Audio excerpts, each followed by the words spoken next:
The first lecture of the new semester, at least online. It's on the progressive era. There we go. Here's how we're covering stuff. First, we're going to talk about problems. We did that yesterday in class. Then we're going to talk about muckrakers. That is tonight. It'll take a little while, and then we'll move on to the progressive presidents and legislation. So you can kind of see that, like the populists, the progressive starts as a grassroots movement from the bottom up and eventually gets power at the top. Teddy Roosevelt, Woodrow Wilson. There's also Taft in there, but he's less important. And then we'll close with kind of two types of progressivism: the new nationalism of Roosevelt and the new freedom of Wilson. There are parts of this lecture where it's just a few pictures, and I'm going to have stuff. You should take some notes on the pictures, even though there's not necessarily text on the screen. I'm going to have some things I want you to put down for those. All right, for problems, I'm going to go through some of these. This is similar to the list you came up with in class, but and it doesn't necessarily list everything that you did, but it's going to hit the highlights. You can summarize the problems of the industrial era in one sentence: that the power was too concentrated in a few people. And that is the same thing that another group said. Can you remember the other group? Right, the group that came before, the populists. Power being too concentrated in a few people is both political and economic. So for a moment, think if you understand what political power is. Sure, it's being able to shape what the government does. Economic power, shape what the economy does. You should have in your head, and maybe put down in your notes, a little guess. What do I mean by economic power being too concentrated in a few people? So when I grade the notes, that's going to be something I'm looking for. Did you kind of take that guess? So political problems: corruption, the urban machines, and the Senate was corrupt, and we've talked about that, and different parts of the federal government. Just in general, not democratic enough. Not enough people had the vote or ability to get into office. There are probably other ones, but those are the two main ones. Economically, just bad workplace, low wages, bad working conditions. Unions are struggling and need help. And that concentrated power at the top: monopolies, trusts, and unfair business practices, the lack of competition. Finally, inequality. There's too much wealth at the top and too many poor people, and a huge gap between. Those are your four main economic types of problems. Urban conditions were awful in America at the time: housing, poor health, education, and other city services like sanitation. Women and blacks were enormously discriminated against and lacked rights. Conservation is kind of a different thing, and we'll talk about that later. When you look at this, are there any problems that I don't have on the list that are important that are not being addressed? Second question on this, or just second point to make, is when you look at this is kind of the progressive agenda, the things they wanted to fix. So you should keep that term in mind, the progressive agenda. What doesn't get addressed out of all of this actually is, let's go with blue, segregation and the rights of blacks. There really is not a lot of progress in the progressive era. Everything else, etc., at least they, grapple with it, and you know how the rest of the word goes, and make some progress, but not a lot of progress in terms of discrimination against blacks. All right, muckrakers. There's a famous cartoon. Can you guess who that is in the hat holding the rake, holding his nose? can tell by the glasses and the hat that is Teddy Roosevelt. Behind him is the Capitol building of Congress. Can you read what is, let's go with yellow, down here in letters? Sure you can. It says meat scandal. Here's investigation. That, of course, is going to relate to Upton Sinclair's book, The Jungle, and Teddy Roosevelt's investigation into the meat scandal. But more specifically, in terms of muckrakers, muck is this stuff. It's the muck. And some people rake it.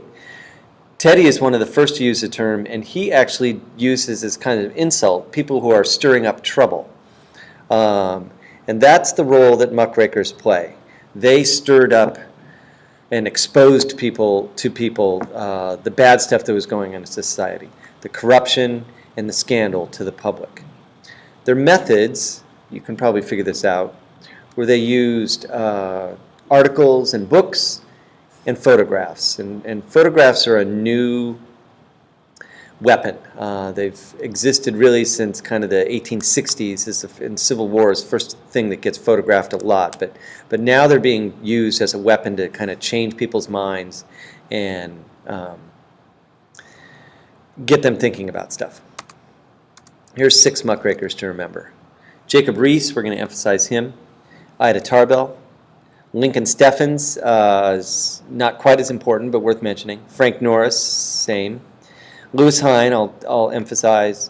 And, of course, Upton Sinclair. Jacob Riis.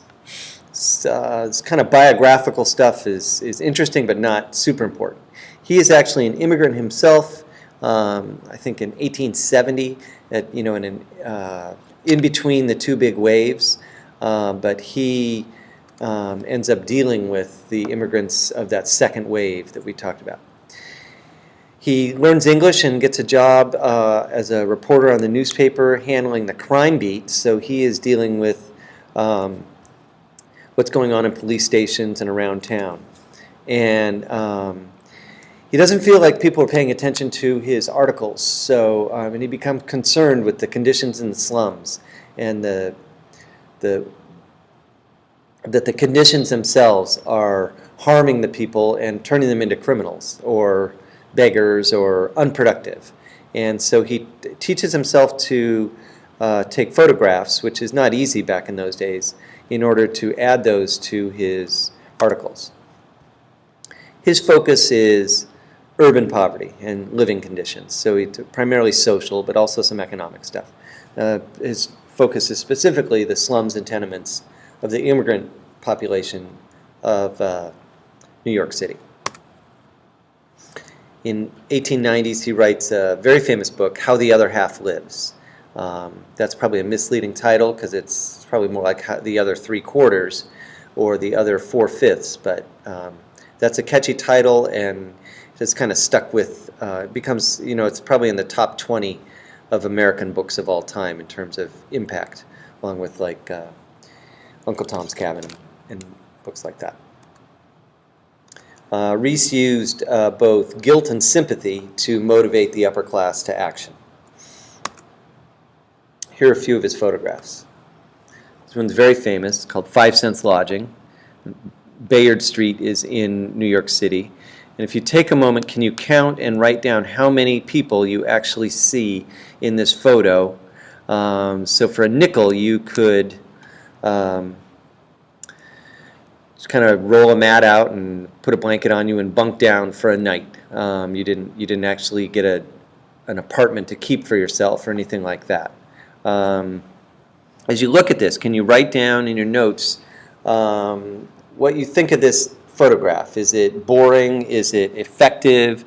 What would it make you, if you were a middle or upper class reader of the book or an article, think? Would you be scared of these people? Would you feel sympathetic towards them? Would you want to help? This one's very famous, 1890, children sleeping in Mulberry Street. The sidewalk is kind of up above and they're down in sort of a storm drain, sleeping, and if you would take a moment and just write down your reaction to this one as well. Does it would it make you want to do something to help, or would it make you scared? In his book, Rees devotes a whole chapter, actually, to children wandering the streets. Hey, there's the bell. End of 7th period.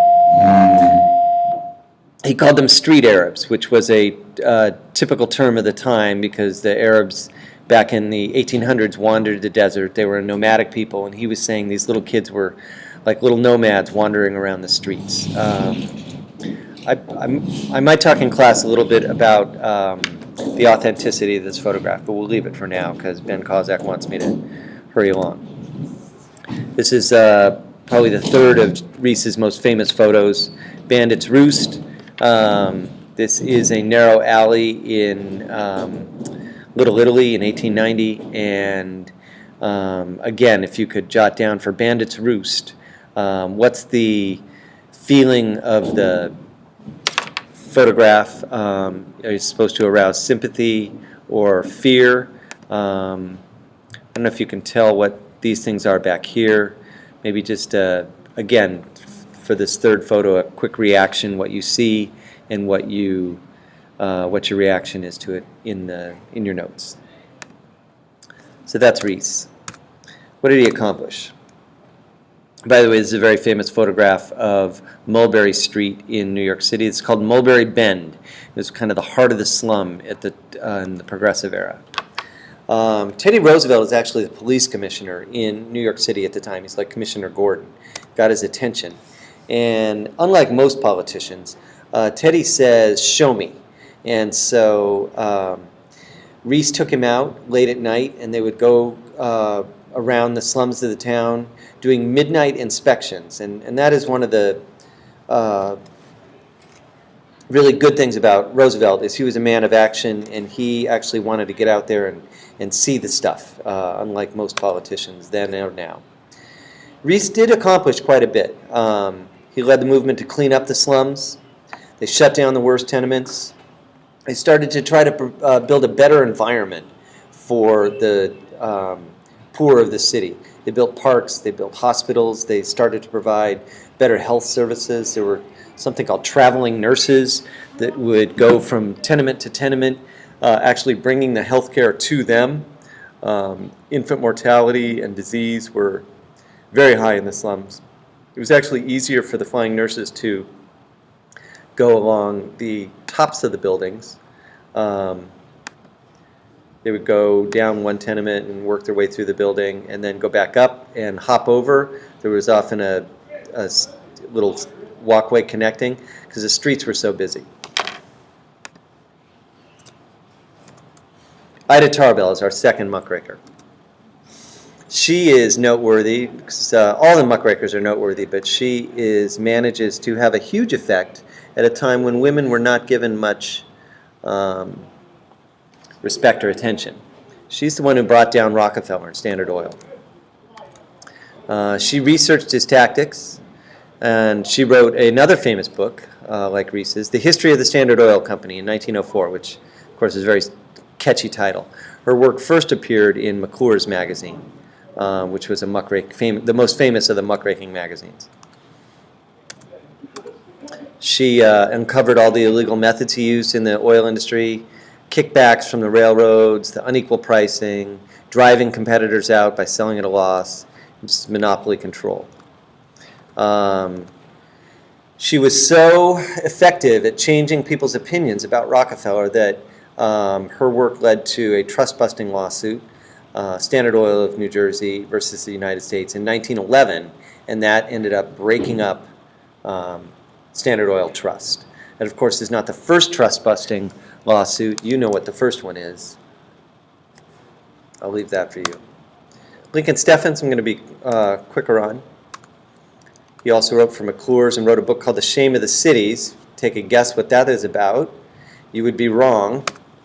He exposed the corruption of the political machines. Frank Norris wrote a book called The Octopus, which you might think was about, one of the trusts and monopolies, but it's about the railroad corruption and overcharging farmers.